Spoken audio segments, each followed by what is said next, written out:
Hi friends, it's Sarah. Welcome to Books for Tea. Today I'm here with my June wrap-up. June was of course Pride Month, so I tried to read mainly queer books, and let's talk about what I read because I really did have a great reading month and I just love reading queer books very, very much. Alright, first up, let's get this out of the way. I did read one book that wasn't queer, didn't have any queer characters and wasn't written by a queer author, and that is Hero at the Fall by Alvin Hamilton. I read this as part of seasonal series and I really had to finish it in June, so that was my one book that wasn't queer that I touched during the month. This was the final installment in the Rebel of the Sands series by Alvin Hamilton.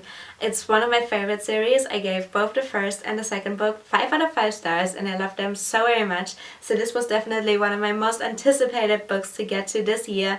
And honestly, even just waiting till June was just such a long time of me not reading this, even though I really, really wanted to. And I really liked it. I liked this whole series. I liked all of the characters, but somehow I wasn't as invested in this book as I was in the other two. I don't know if it's the book or if it's just me as a reader, but I would still definitely recommend you read Rebel of the Sands and give this whole trilogy a chance, because even though I'm kind of saying that I was a little disappointed, it was still a really great book, and just the overall story, the characters, everything that's going on is just one of my favorites. So I am definitely recommending this. I have a whole video about why you should read Rebel of the Sands, so I will link that up there and you can check that out, because I do really love this author, I do love this series, I love these characters. Just the final book, I don't know, I was expecting a little bit more, but it might just have been my reading mood. I ended up giving this 4 out of 5 stars. I can't tell you too much about it without spoiling, but it was still very good, just a little bit less than I expected it to be. Oh, and that book was also on my 5-star predictions video that I did at the beginning of the year, which is my TBR for 2018. And the next book I'm going to talk about was on there as well, and that is Queens of Geek by Jen Wilde. And I predicted that I would give this 5 stars, and I did. It was so much fun. This book is honestly perfect if you're ever gonna do a 24-hour readathon or just want something that's really, really easy to read, because I didn't read this in one session, but I definitely could have. You could read this whole book in one sitting and it wouldn't take you very, very long. This is really short. It's under 300 pages, 260 pages, and some of it is like text messages and Tumblr blog entries, and it just reads really quick, and you also have a lot of like free space on the pages, so you really get through this so quickly. This is about 3 friends who go to a convention. It's called SuperCon, and they are traveling from Australia to the US to attend it. One of them is a famous YouTuber who has recently gotten a lot of hype because she's also starring in a movie, and she takes her 2 best friends along with her. And there's 2 love stories in this book, one between the YouTuber and another female YouTuber, and one between the other 2 friends, and that is a male and female romance. And this was so sweet, it was so queer, it was so much fun to read. All of the couples in this are absolutely adorable. The whole nerd and geek culture in this, the whole convention, was just so much fun to read about. It didn't last very long, but while I read it, it was such a fun time, and it was adorable, talked about some important issues. There was a lot of diversity in there, because we have characters from all different ethnicities and sexualities, and it's also about anxiety and autism, and it was so fun, so sweet. And yeah, as I said, I gave it 5 out of 5 stars. As I predicted, it's one of the best books I've read this year. And the next book that I read was Simon vs. the Homo Sapiens Agenda by Becky Albertalli. Now, Becky isn't queer herself, I believe, but this is just one of the most out there queer books, so I decided to count it for Pride Month. And this was, of course, a reread, because I read this for the first time in 2015. It was one of my all-time favorite books back then, and I still enjoyed it. But sadly I didn't love it as much as I loved it the first time around, which made me a little bit sad. But I don't know what it was. I think just Simon being very, very self-obsessed was kind of a bummer, and I really didn't like Leah in this book at all. I didn't like how their friendship wasn't really a friendship, you know, I don't know, they didn't really interact, communicate at all. Also, Simon and Nick didn't really have a big connection. They were just playing video games sometimes, and I just remembered it all pretty differently. I did love the love story between Simon and Blue, of course. That was very, very sweet. And I have watched the movie, but I will be watching it again. And I have to say that the movie is like my favorite thing ever. I think I love the movie more than I love the book, which might be controversial, but maybe not, because Love, Simon is really amazing. And I can't wait to see it again here in Germany. I watched it in England once before, so I am very excited to see it again. And I did give this, I think, I didn't change the rating on Goodreads, it's still set to 5 stars, but if I were to read this for the first time, I think I would have given it more 4 stars, if I'm honest. So yeah, kind of an unpopular opinion maybe.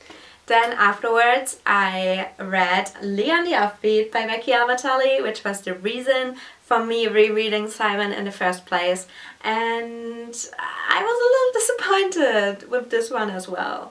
Now, when I first read Simon, Becky instantly became one of my favorite authors, and I still love her. I love her on social media. I think she's a great person. But then I read the other book that she wrote, The Upside of Unrequited, and I didn't like it as much. Not at all. I think I gave it like 3 stars. It wasn't as good.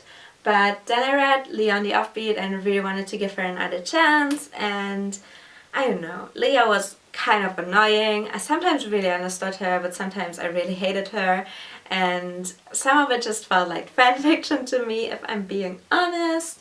I gave this 3 out of 5 stars, and I didn't love it, which is kind of sad, but what can you do? Sometimes you love books, sometimes you don't. This was just okay for me. And then finally, the last queer book that I read during Pride was Golden Boy by Abigail Tattelin.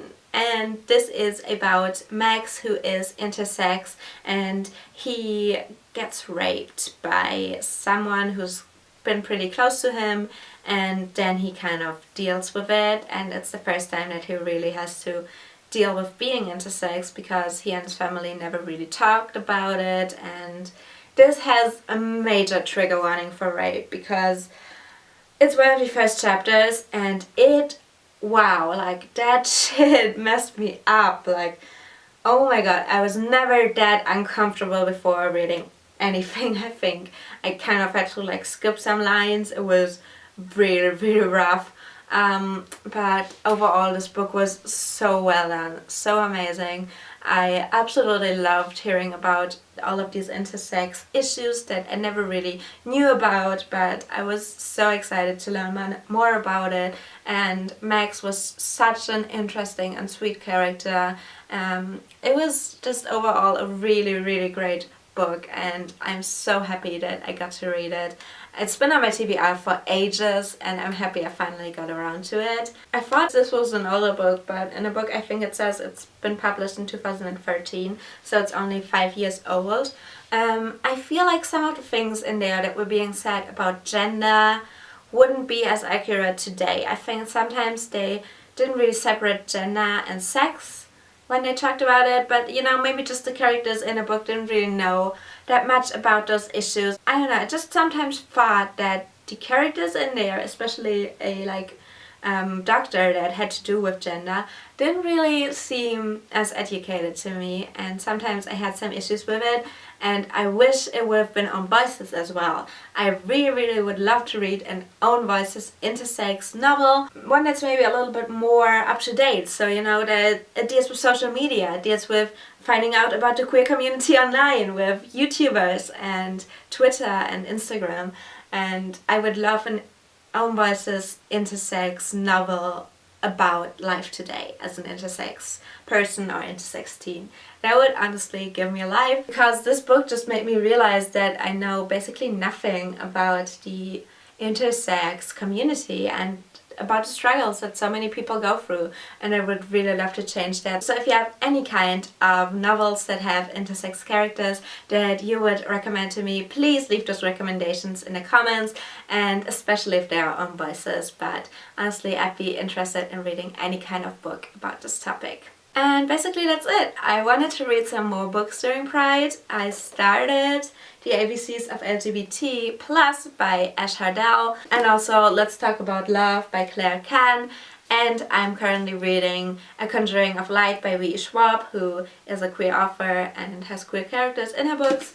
But I didn't finish any of them. But yeah.